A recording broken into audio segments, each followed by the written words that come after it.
Now, the media that is focused in and around Australian politics is kind of bored about talking about Australian politics. Why? Because they like the government they got. They had no interest in changing them, let alone calling out anything they've ever done wrong. Instead, there is one name that, as we know during the election campaign and many, many months before and the many, many months to come, they are more obsessed with than anyone in Australian politics. First to the US, where Donald Trump... It's Donald Trump. President Donald Trump's... With Donald Trump.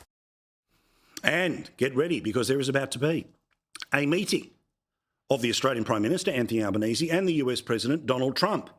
Andrew Clennell, who is travelling with the Australian Prime Minister, can explain exactly the where and when of this meeting.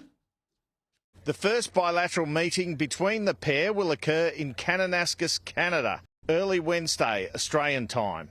The PM said he would emphasise to President Trump the strength of the AUKUS agreement and the fact Marines are stationed in the Northern Territory. He would also talk up free and fair trade. But can I also turn down the expectations and turn down the temperature on what some figures in the media are referring to as the most important meeting of Anthony Albanese's prime ministerial career? Now, yes, there'll be plenty of people that'll be trying to read into the body language of, do they like each other? Do they not like each other? Did the biggest star in the political world embrace or reject Donald Trump? But literally, this is one of the headlines this weekend, right? Which is the most important meeting of Albanese's career just got trickier. Now, in part, all of that is because of what I mentioned before, that the United States, or a MAGA faction inside the government of the United States, believe that Australia should be spending more of our money to make sure that we can defend ourselves so that America doesn't do all of the heavy lifting should Australia ever have to defend itself.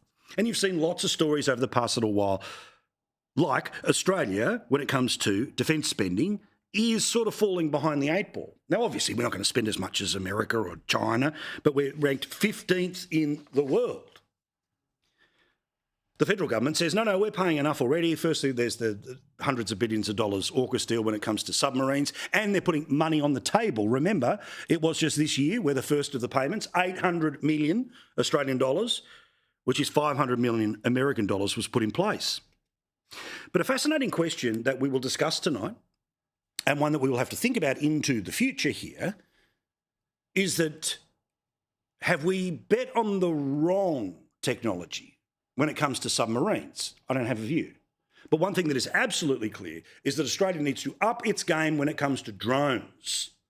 Because as we saw with Ukraine and its hit inside Russia, the video you can see on telly right now, or when it comes to the response and the play out that's happening between Israel and Iran and Israel, drones and the militarisation of drones seems to be going up and up and up a gear. Why? Because apart from anything else, they're quite small. If you swarm with, say, dozens or hundreds of them at once, it's very hard for them to be knocked out of the sky.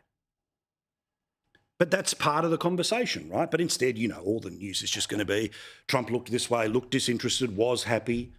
Kevin Rudd has been, reaffirmed as the ambassador, the greatest ambassador of the United States because they had this many. All the garbage that's going to happen.